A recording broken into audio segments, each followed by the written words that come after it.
about women-led businesses in Africa, investment challenges, and way forward. So why is this important?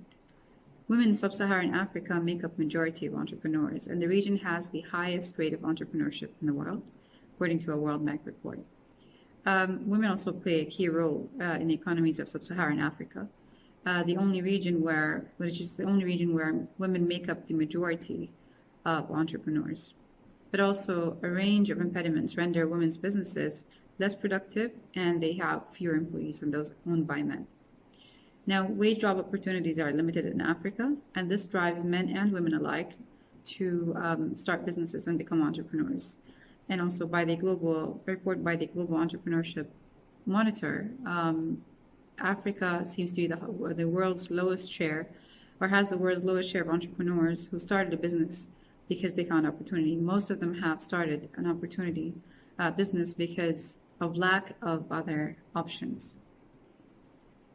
Women, overwhelmingly, they choose to enter sectors which have reduced opportunities for growth.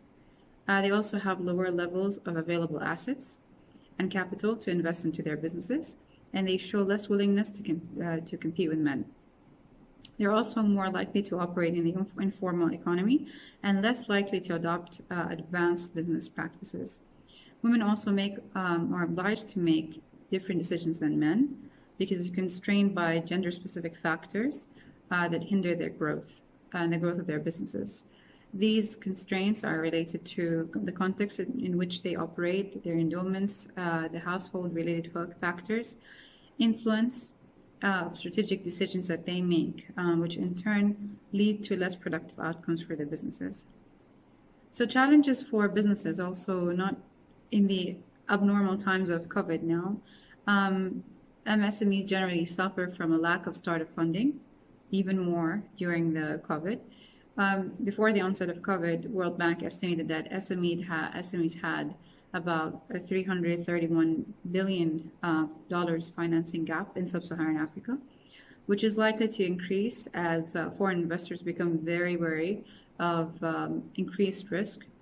And then the donors will reassess their budgets and priorities post-COVID related economic challenges around the world. So one of the key funders, which is USA Development Fund, that awards grants up to around $250,000, had carried out a report, and it assessed businesses in 3 sectors: agriculture, off-grid energy, and youth-led enterprise. And in that report, all of the grantees interviewed highlighted the critical role that supportive funding has played in establishing their businesses, and how they follow on support and deference to grantee decision-making has enabled them to rapidly adapt to the challenges presented by COVID. And it enabled them as well to meet the immediate needs of their communities and meaningfully contribute to growth and stability with these fragile states. Also, challenges for businesses during COVID.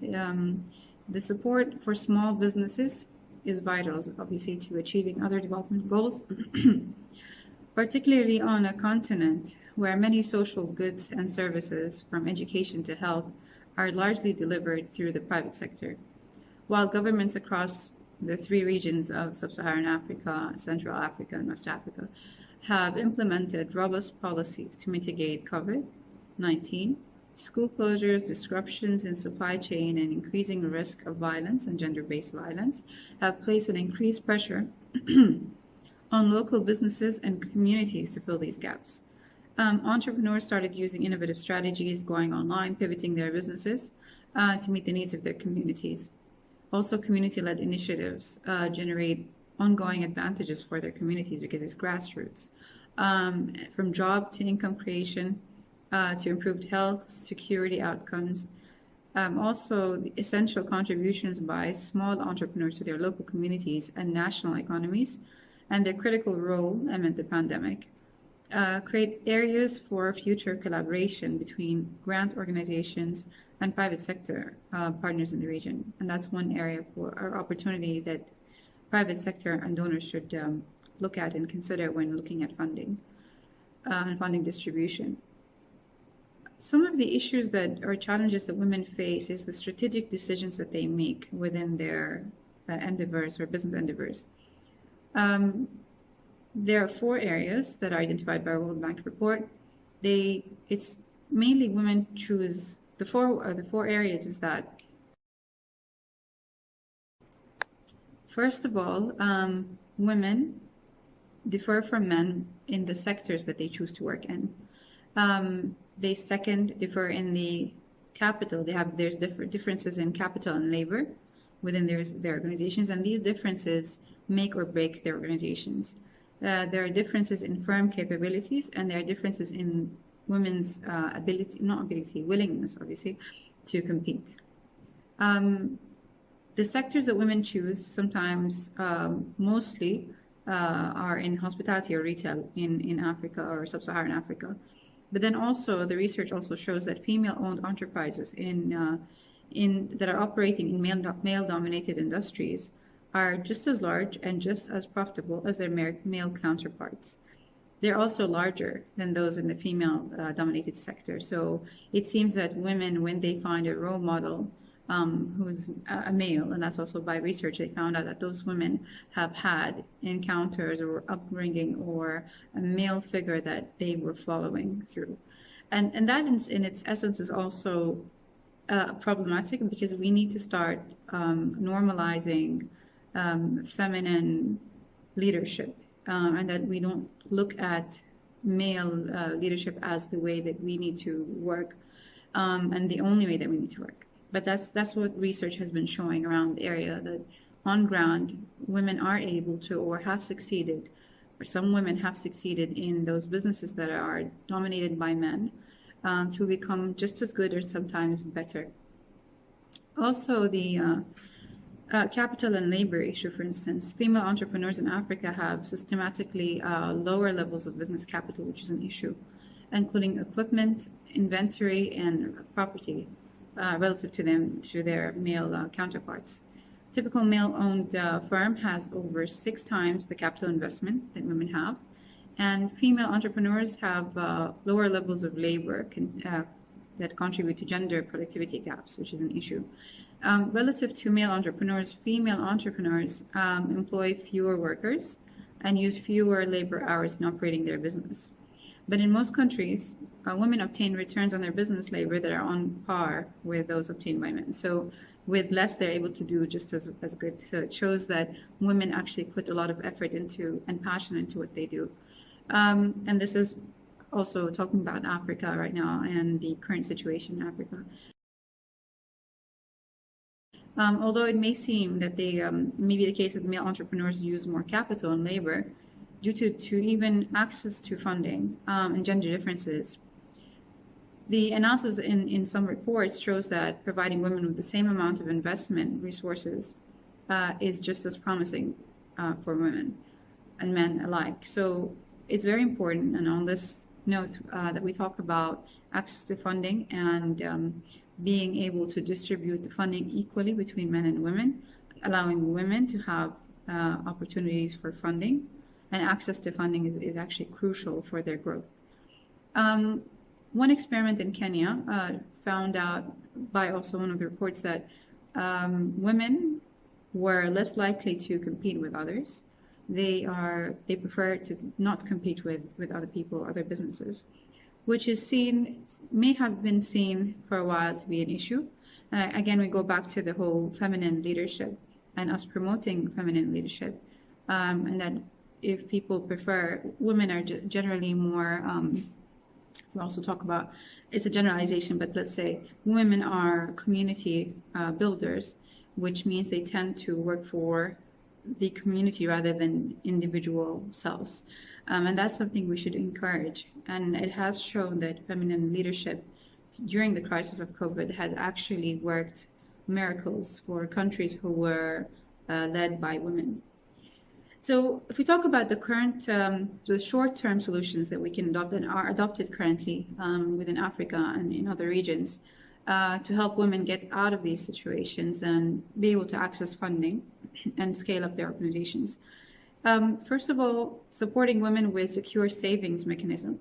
Providing women with mechanisms to set aside some money for their businesses can actually help them insulate themselves from household demands, and they go to their businesses. Providing female market vendors also with access to savings has shown that it had led to a 45% increase in business investment. Another thing is providing large cash grants as part of a business plan competition, which has been the case through accelerators and incubators around the region and globally as well, can help address the capital constraints of growth-oriented firms, including the ones owned by women. Another thing is facilitating export on SMEs.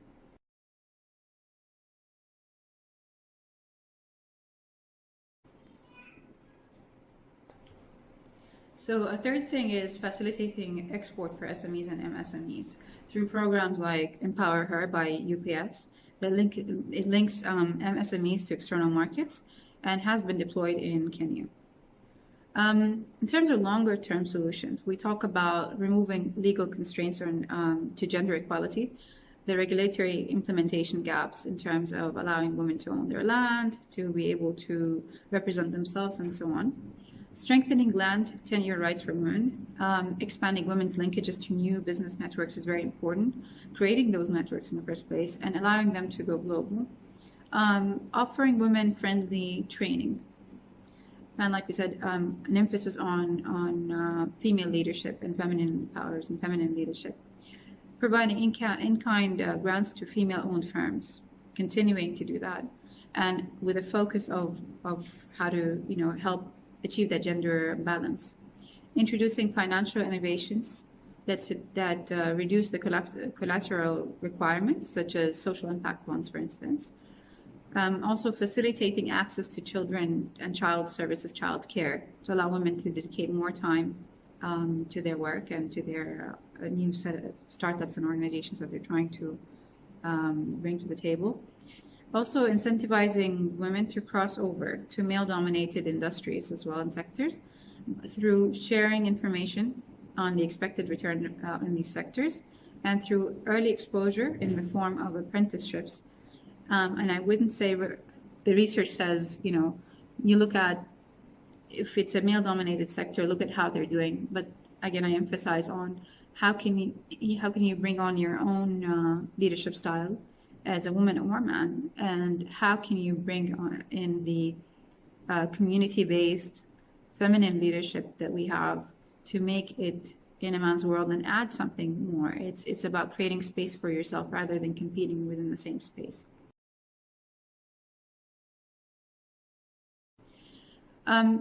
Finally, governments and quasi-government organizations have to work together to advance the gender equality.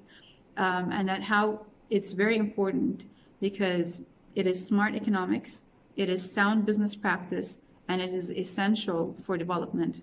Okay, there are three areas that we can work together as think tanks, government organizations, and quasi-government organizations, public sector, private sector, and the civil society.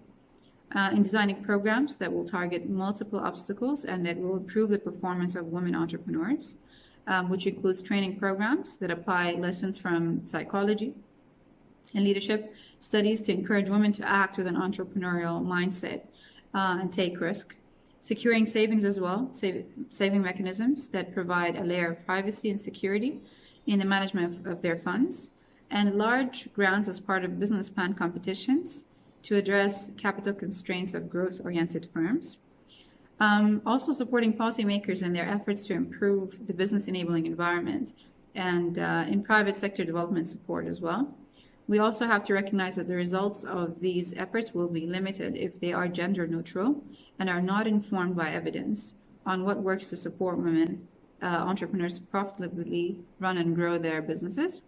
And also policy dialogues, very important, grassroots policy dialogues and program designs, and that should be integrated with various governments across the region, leveraging on the strength of the collective that Africa has and the potential that it can become, and unlocking the potential of women and women's businesses to become a major driver of economic growth and poverty reduction.